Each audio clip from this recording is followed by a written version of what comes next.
pastores, muchos de los cuales al mirarles los recuerdo junto a sus esposas con mucho cariño. Y mientras estaba aquí con mi esposa en una habitación, aquí cercana a un balcón que tenemos en la casa, recordaba las similitudes de nuestra ciudad con Barranquilla. Y por eso es que cuando estuvimos allá nos sentimos como en casa.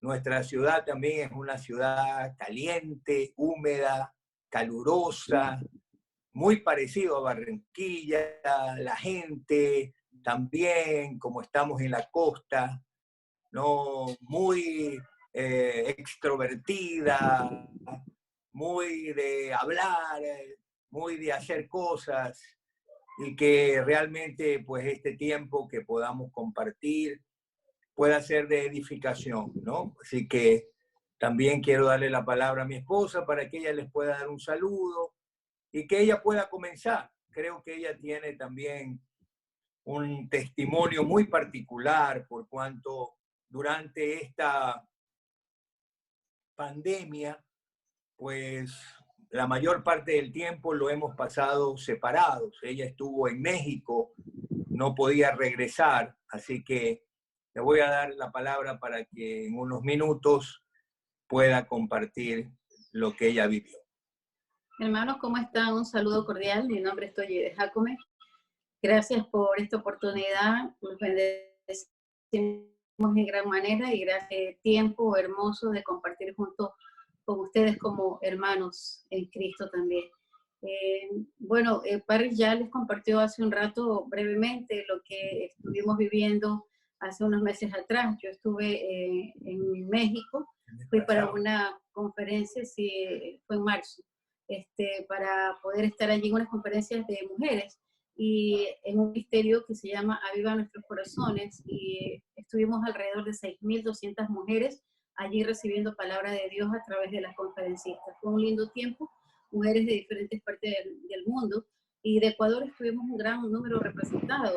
Yo no sé si fueron más de 30 mujeres que estuvimos allí, pero al final todo este tema de la pandemia se vino, cerraron el aeropuerto de Ecuador y nuestros vuelos fueron también cerrados, ¿no? Y cuando nos tocaba venir, en realidad entramos en pánico porque ya las compañías aéreas se pusieron muy exquisitas, estaban vendiendo boletos nuevos en precios bastante exorbitantes, $1.200 para poder regresar, e íbamos perdiendo esos boletos en el transcurso del camino, ¿no? Entre las 4 que habíamos ido de nuestra iglesia, regresarme en mi misma compañía yo, pero al final que terminó quedándose porque mis 3 amigas pudieron regresar de diferentes medios, ¿no? Haciendo bastantes transbordos también, pero durante ese tiempo le doy gracias al Señor porque la familia de la fe nunca nos abandonó. Estuve con otro grupo más de hermanas con las cuales me uní para poder ver qué podíamos hacer durante ese tiempo, y el Señor fue abriendo puertas allí con los hermanos mexicanos. Los pastores bautistas se unieron. Tenemos un gran amigo, Abraham Cervantes.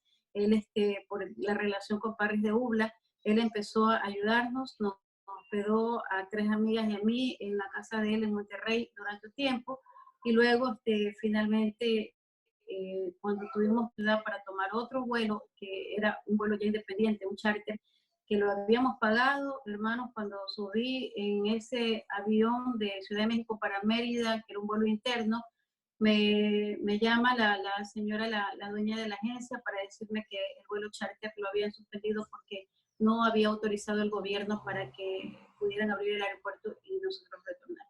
Imagínense, nosotros ya subidas en ese avión para Mérida, nosotros nos quedamos congeladas de la sorpresa que nos habían dado, pero ya teníamos que llegar en Mérida. Entonces, en Mérida nos hospedaron otro pastor bautista. Ellos se portaron, hermanos, eran nuestros ángeles aquí en la tierra, y ellos nos facilitaron de hospedaje, nos dieron una casa solo para nosotras, estar allí, y la comida también. ¿Cómo no darle gracias al Señor? Porque en medio de toda esta situación, que se cerraban puertas, se cerraban aeropuertos, siempre la mano del Señor estuvo allí con nosotros y proveyéndonos en todo tiempo. Finalmente pude regresar porque se abrió un charter y me vine yo sola de ese grupo de 4. Pude yo adelantarme porque en realidad pagar los costos de estos vuelos ya independientes no estaban dentro de nuestros recursos económicos. Y aparte, otra de las reglas que nos puso el gobierno era que teníamos que venir en esos vuelos independientes o del Estado, que eran entre comillas humanitarios, pero eran con costos. Teníamos que hospedarnos en un hotel durante esos 14 días de cuarentena. Todo esto se sumó y bueno, finalmente pude llegar a Quito, hice mi cuarentena allí y agradecida, como les digo, con el Señor porque Él me guardó durante ese tiempo de ir y venir de aeropuerto en aeropuerto y transportarme en bus. Y gracias a Dios mi salud está bien, no está quebrantada. Pude regresar a casa. Para mí, poder estar en casa con mi familia era uno de los objetivos y de las metas cumplidas y de los sueños que el Señor yo le había pedido. Quería compartirles esto para que nunca olviden que aún en medio de la crisis que podamos estar viviendo, que nuestra fe no claudique. Recordemos que todo ayuda para bien. Yo creo que durante todo ese tiempo el Señor habló a mi vida y me fue afirmando en aquellas cosas que había dejado de hacer. Como dijo el pastor que oró hace un rato, que el Señor perdone todas nuestras iniquidades. Le pedí perdón al Señor, estuve un tiempo allí en una playa hermosa y mientras recibía de parte de Dios su Espíritu, consolándome, animándome a arrepentirme de todas aquellas cosas que verdaderamente no había hecho bien, aquí decidí regresar pensando en que esta era una nueva oportunidad que el Señor nos daba para poder hacer las cosas conforme a lo que Él quiere. Que Dios bendiga grandemente sus vidas, sus ministerios, sus matrimonios. Nunca olviden que nuestro primer ministerio es nuestro matrimonio, nuestro hogar, nuestra familia. Y una de las cosas que me ayudó en este tiempo de separación es a valorar más a mi esposo, a mis hijos y el ministerio que es la familia que Dios nos ha dado. Dios les bendiga grandemente. Bueno, hermanos, como ustedes han escuchado, fue todo un desafío poder enfrentar lo que vivíamos en Guayaquil sin mi esposa, ¿no? Ella recién llegó a casa hace una semana atrás. Y eso pues sí nos tenía en una tensión. Pero en medio de todo esto, siento en mi corazón aprovechar estos minutos para hablar ya no de nuestra experiencia, sino hablar del desafío que tenemos como ministros del Señor. Creo que en toda América Latina y en el mundo, los ministros hemos sido desafiados a redimensionar nuestro ministerio, a volver a pensar en dónde está el corazón de nuestro ministerio pastoral. Cuando el pueblo judío vivió la experiencia de que el templo fue destruido, ellos tuvieron que reconstruir, redefinir su vida eclesial, porque ya no había templo donde se hacían los sacrificios, ya no había templo donde se hacían las oraciones, ya no había templo donde se llegaba al patio, ya no había templo para vivir todos esos elementos cúlticos que eran realmente determinantes. Hemos sido de una manera inesperada llevados a las casas y con ello hemos entendido de que la vida de la iglesia continúa, no se ha parado ni se va a parar. Hemos entendido de que el ministerio pastoral se desarrolla en función de la vida de las personas, no de las estructuras, no de los sistemas, no de los programas, sino que al final de cuentas esto nos ha vuelto a reenfocar en lo que es fundamentalmente lo básico, lo esencial, lo determinante. Seguramente que a ustedes les pasará lo mismo que a mí, pero este trabajo desde casa es mucho más demandante que el trabajo que uno hacía en una oficina, de un templo, porque resulta de que hay necesidad de reunirse, hay necesidad de atender a hermanos, acompañarlos, quienes están perdiendo seres queridos, quienes están enfermos. Y hoy aquí en Ecuador y seguramente en Colombia, porque tenemos mucha similitud, estamos enfrentando los efectos colaterales de esta crisis. Y es que muchos están viviendo el dolor de los despidos de sus empresas. Muchas empresas están despidiendo personal, comenzaron a hacerlo a mediados de abril, un mes después de esta pandemia, y a finales de abril ya los despidos se han intensificado. Y con ellos viene también la realidad de las iglesias, cómo sostener el ministerio, cómo poder llevar adelante el trabajo, cómo los pastores que estamos dedicados al servicio nos vamos a sostener. Y no hay duda de que el Señor cuida de los suyos, de eso no tengo la menor duda. Y cada uno de nosotros podría tener experiencias hermosas que compartir. Pero aquí viene también el desafío. No tampoco podemos dejar de entender que en estos tiempos los liderazgos son importantes. Y el pastor es un líder que debe imprimir seguridad a sus miembros, un líder que debe de traer orientación a sus miembros, un líder que debe de darle a sus miembros consejos sabios en virtud de la palabra, en virtud de las circunstancias que estamos viviendo.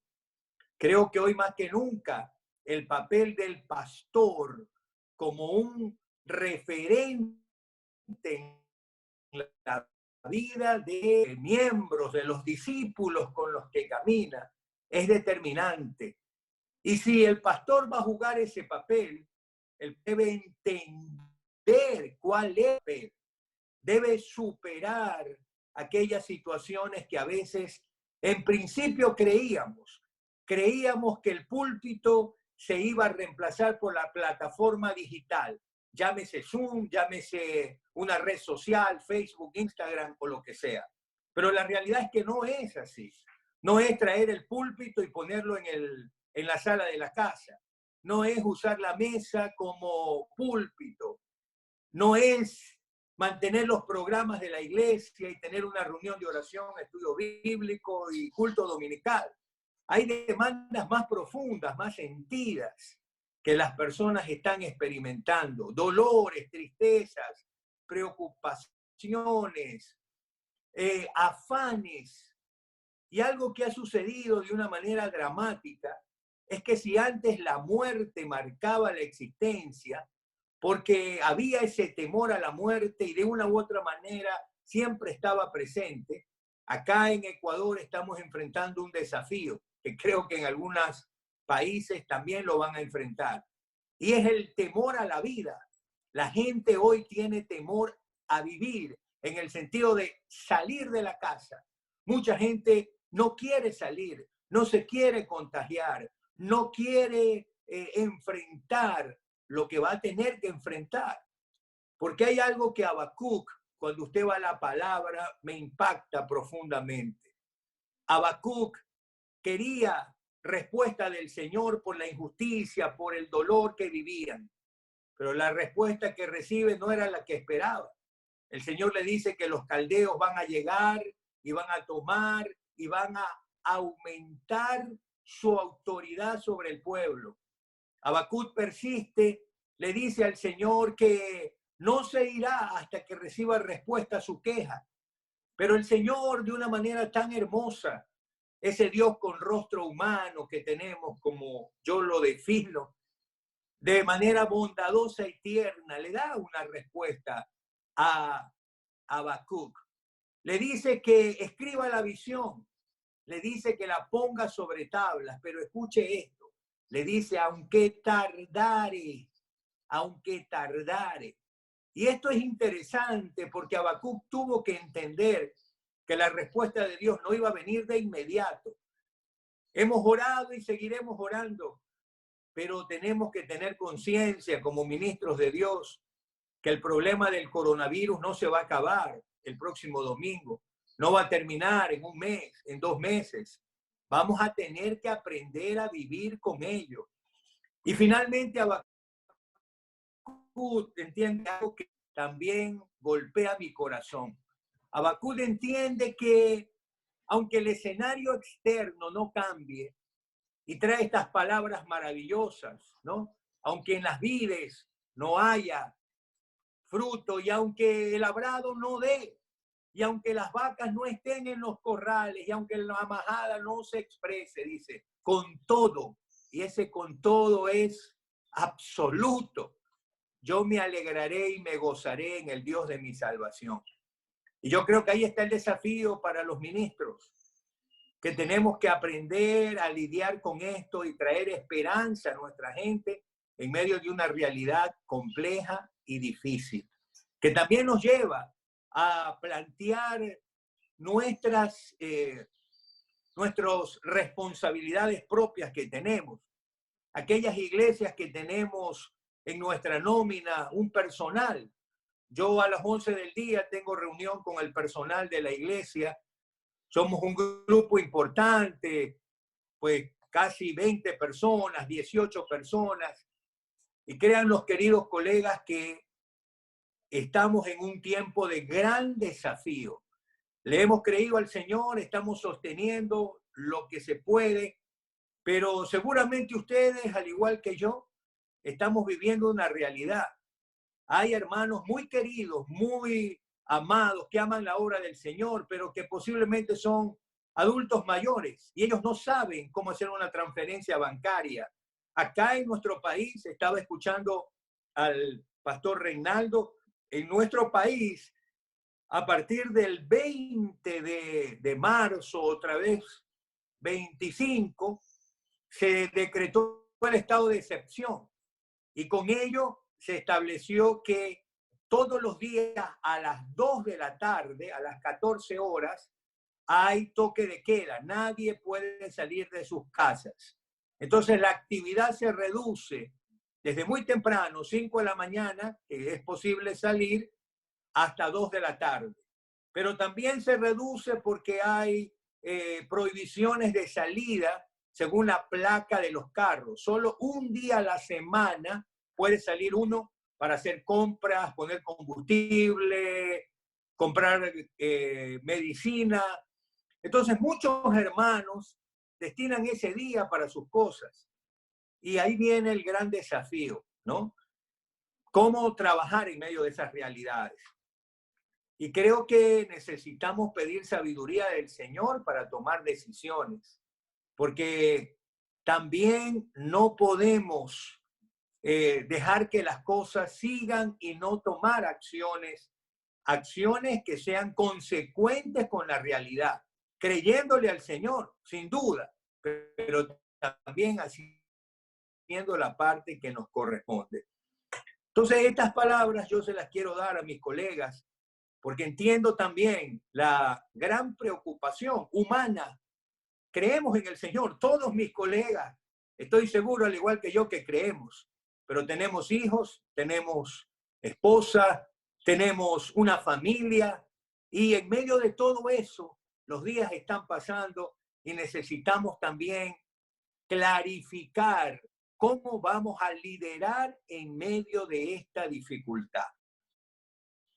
Líderes firmes, líderes con carácter, es decir, que tengan convicciones, líderes que tengan claro una dirección a dónde quieren llevar a la iglesia, líderes que implementen proyectos de tal manera de que puedan ver cómo hacerle frente a esta realidad. Líderes que no esperen estar con el barco a pique, sino que se anticipen a las circunstancias, de tal manera de que puedan tener sus planes de contingencia. Nosotros hoy vamos a comunicar una decisión al personal, pero si las cosas se siguen complicando, ya tenemos lista la decisión a partir de junio. De tal manera que estamos trabajando escenarios de cómo poder manejarnos en medio de esta realidad, que no podemos congregarnos físicamente, de que los diezmos han caído a una tercera parte de lo que antes recibíamos, de que hay compromisos que no podemos eludir, como el pago de la seguridad social, que mes a mes hay que cubrirla, y si no, pues tenemos problemas de multas y todo eso. Y frente a ello, la responsabilidad con las familias que han dedicado su tiempo para trabajar con la iglesia. Entonces, todo esto es escenarios que enfrentamos. Y creo que usted también tiene sus propios escenarios. Pero yo le animo a seguir creyéndole al Señor, de dar pasos de fe, pero recuerde que también cuando hablamos de fe, ¿no? Hablamos de esa convicción en virtud de aquellas verdades que la palabra nos dice. Y la palabra nos habla también que cuando somos hombres de fe, hacemos nuestra parte, edificamos, nos sentamos a hacer cálculos, como dice la Escritura, no sea que luego nos quedemos a medio talle y pues no seamos de testimonio. Esto quería compartir, Pastor Reinaldo. No sé si los colegas quisieran preguntar algo de Guayaquil, de lo que estoy compartiendo. Para mí es una alegría estar con ustedes en esta mañana. Bendiciones, Pastor Parris. Realmente es una palabra pertinente. Realmente es una palabra pertinente. Y bueno, queremos aprovechar la oportunidad, pastores, si hay algunas inquietudes, y es una muy linda oportunidad para que el pastor pueda compartir. Yo particularmente, Pastor Parris, quería consultarle, quería preguntarle, ¿cuál cree usted que ha sido la decisión más difícil a nivel de iglesia que le ha tocado tomar hasta este momento? Pero de igual manera, una vez usted conteste, pastores, el que desee aprovechar este tiempo y podemos preguntarle al pastor Parris. Bueno, pastor, nosotros como iglesia tenemos también una institución que es una unidad educativa. Esa unidad educativa atiende un número importante de niños, pero como definitivamente acá en nuestro país ya todo se ha definido para que la educación vaya hacia la parte virtual, muchos padres no han tomado la decisión de matricular a sus hijos, están en la duda, han perdido el trabajo, ya no tienen las condiciones para poder seguir pagando una colegiatura mensual, y eso nos ha llevado a una situación que nos ha complicado totalmente.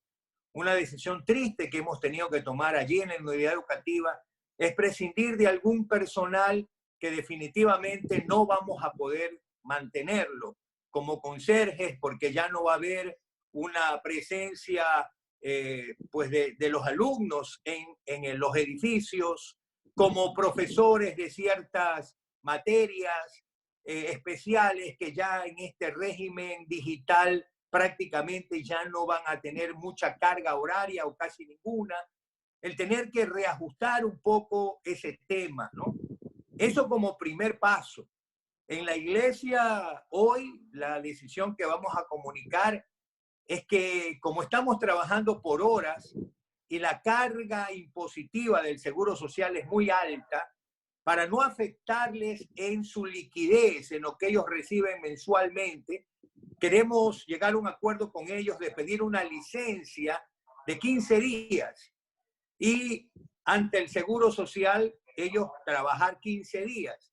Eso hace de que lo que tengamos que pagar al Seguro Social sea la mitad de lo que hoy pagamos y nos dé un poco de oxígeno, porque si no caeríamos en mora. En principio, la idea es no despedir a nadie, no hemos tomado una decisión en la iglesia, en la unidad educativa sí tuvimos que hacerlo, en la iglesia todavía no. Y la siguiente decisión, si vemos que la situación no cambia y más bien se tiende a empeorar porque la gente está perdiendo el trabajo, hermanos están con sus negocios cerrados y no saben si van a continuar, hemos hecho una tabla a partir de junio en donde en todos los niveles, pastores, personal administrativo, personal que trabaja en comunicaciones y en todas las áreas, reduciríamos nuestros salarios en porcentajes establecidos, que van desde el 20, 30 y hasta el 50%, dependiendo de las realidades y responsabilidades que tienen. Esos son un poco los escenarios que ya estamos manejando, como preparándonos para una situación más dura que se pueda venir.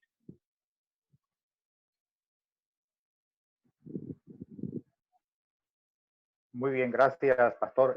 Bueno, pastores, si hay alguna inquietud, alguien que quiera aprovechar este momento y para el pastor Parris.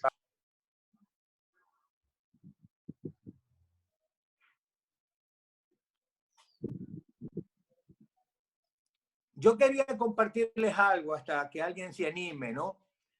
Yo creo que muchas veces cuando pasan estas cosas, Dios nos muestra de que necesitamos entender que la labor pastoral debe trabajar fuertemente en poder prever escenarios como estos. A la gran mayoría de nosotros, el ir hacia el mundo digital nos ha desafiado. Aunque muchas iglesias transmitían sus cultos dominicales, no es lo mismo que hacer todo su ministerio de manera digital. Es otra realidad. Pero ¿qué sucede, mi hermano querido, con la parte financiera de las iglesias? Muchos pastores tienen temor a trabajar esta parte porque dicen, no, a mí no me gusta hablar de eso, porque si no la gente va a decir que yo estoy buscando la plata, que estoy pidiéndole. Y lo que no entendemos, queridos colegas, es que nosotros somos llamados a educar. Un pastor educa, forma, un pastor discipula, un pastor vincula su vida a la de otro para dejar huellas profundas. Hace 2 años atrás, sin saber lo que iba a pasar, comenzamos a trabajar fuertemente en el tema de mayordomía. Y hoy digo, Señor, si no hubiéramos hecho eso, la situación de hoy fuera todavía terrible. Comenzamos a levantar información, a levantar todas bases de datos de la gente de la iglesia, de los diezmadores, clasificar a los diezmadores en 3 categorías: diezmadores fieles, diezmadores ocasionales y diezmadores esporádicos. Eso nos ayudó a poder llevar un récord de cómo ellos se manejaban. Eso nos ayudó a interactuar con ellos, a enviarle información, qué es lo que la iglesia hace, cómo invierte ese dinero, de qué manera la iglesia está desarrollando con esos recursos el ministerio. Y eso nos dio una base de datos en función de correos que levantamos, en función de teléfonos, WhatsApp, y trabajamos estos informes. Ahora, cuando de un momento a otro pasamos a esa situación, por lo menos teníamos una base de datos con los cuales nosotros trabajamos. El Señor puso en mi corazón escribir cartas pastorales. Le he escrito 3 cartas pastorales a la iglesia en marzo, abril y mayo, que el día sábado ya la mandamos, en donde le cuento a los miembros lo que es con la iglesia, lo que ha pasado, las tristezas que hemos tenido, a quienes hemos perdido, los enfermos, lo que la iglesia está haciendo y los desafíos a respaldar el ministerio. Tanta gente al recibir esa carta, primero ha sentido la alegría que su pastor le envíe una carta y segundo ha sentido el desafío de decir, Señor, sí, yo tengo que respaldar tu obra porque tu iglesia se está moviendo en este tiempo. Quiero animarlos.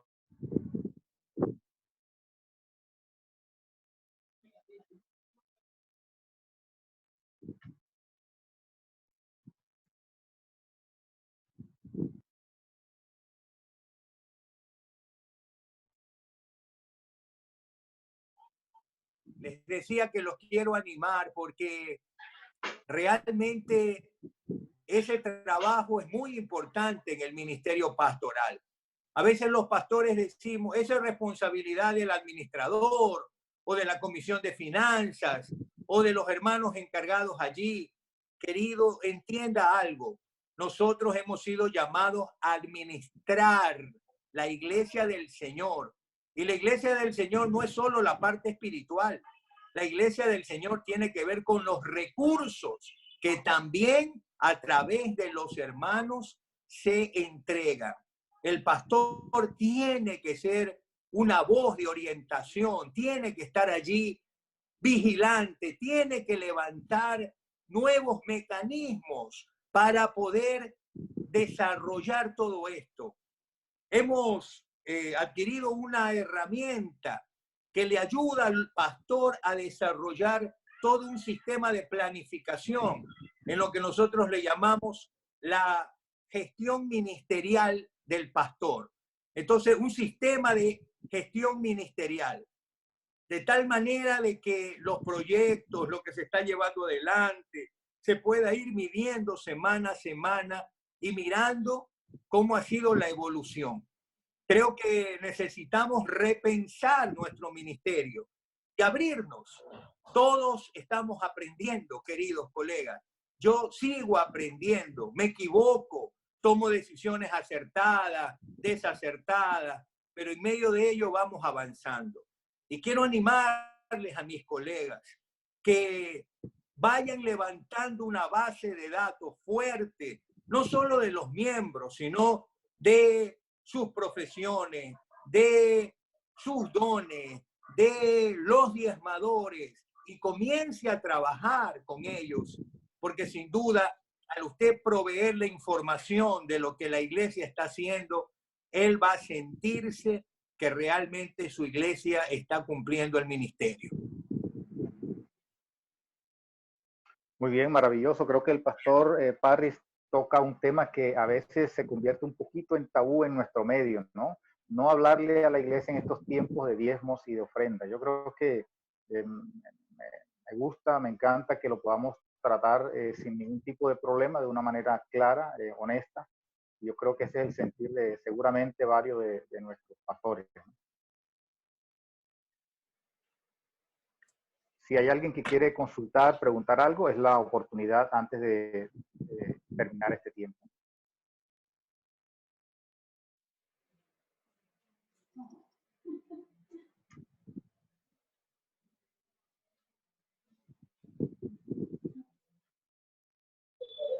Aló. Aló, hermano. Hermano, bendiciones. Sí, le escuchamos.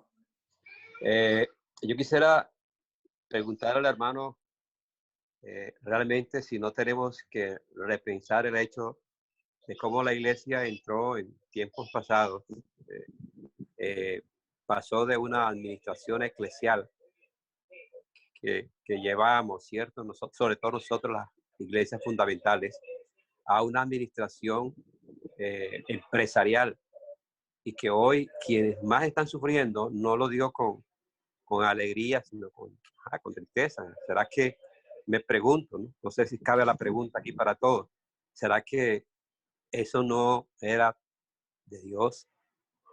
¿Será que las cosas de pronto nos pusimos a la ligera a competir, porque de pronto no era un ministerio tan pastoral como se pretendía, ¿no? Sino más bien una competencia de liderazgo como el que estamos afrontando ahora, exactamente ahora, con un liderazgo exaltado en gran manera, como los países con sus gobiernos nacionalistas.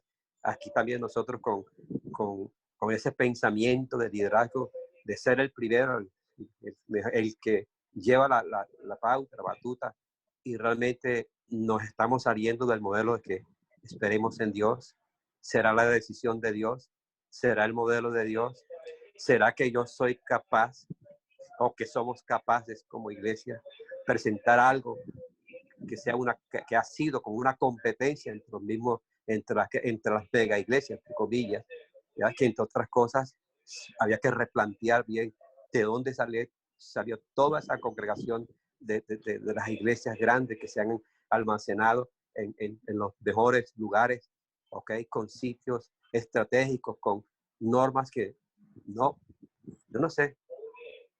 A mí me inquieta eso. No estoy contra ninguno, sino que estoy en el momento de la autoevaluación, del autoanálisis, de entender la problemática que estoy viviendo y la que me puedo vivir, porque no hay determinación todavía, sino la que se percibe, ¿cierto? Hacernos todas estas preguntas y no caer realmente en los errores, si hemos cometido errores, en repetirlos, ¿ya? En repetirlos. Ustedes, no sé qué dice el hermano, ustedes también, ¿no? ¿Qué dicen? Sin juzgar a ninguno, ni condenar a ninguno, ¿cierto? Porque no tengo esa vocería, no soy Espíritu Santo, no soy Dios, simplemente soy un siervo que estoy aprendiendo de mis propios errores y de los errores de los demás y de las bendiciones que Dios me ha dado a mí y las que le ha dado a los demás. Esa es mi inquietud. Sí, mi hermano, Pastor gracias Parris. por su... Sí, gracias por traer esta inquietud. Yo creo que este es el tiempo de las preguntas. Usted tiene mucha razón en que todos los ministros debemos levantarnos preguntas.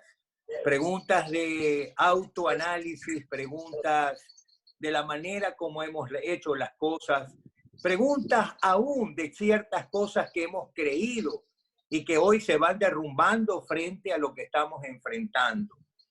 Lo cierto es que el ministerio de Jesús, ya que usted lo rescata, tiene 3 niveles. Para mí el modelo pastoral de Jesús trabaja 3 niveles. Multitudes, grupos e individuos. Jesús nunca les dio la espalda a las multitudes. También las atendió. Varios son los episodios en los evangelios cuando vemos a Jesús ministrando multitudes. Las multitudes, llámense como se puedan llamar, 100, 200, 300, 1000, 5000, siempre también serán observadas en el ministerio de Jesús y en el ministerio de la iglesia. Pero la iglesia tiene que ir más profundo. No se puede quedar en un ministerio muy superficial, porque a la multitud hay una manera de atenderla, pero esa multitud luego necesita algo más.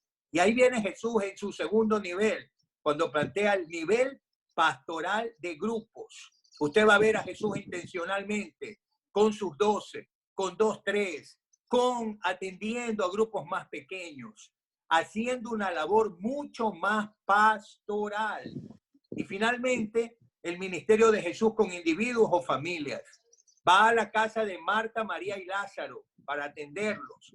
Atiende al centurión que lo busca. Atiende a la mujer gitana. Atiende a la mujer de flujo de sangre. El ministerio de la iglesia tiene que moverse en esas 3 dimensiones. Multitudes, grupos e individuos. Y replantearnos si la manera como lo estamos haciendo es efectiva o no ha sido efectiva.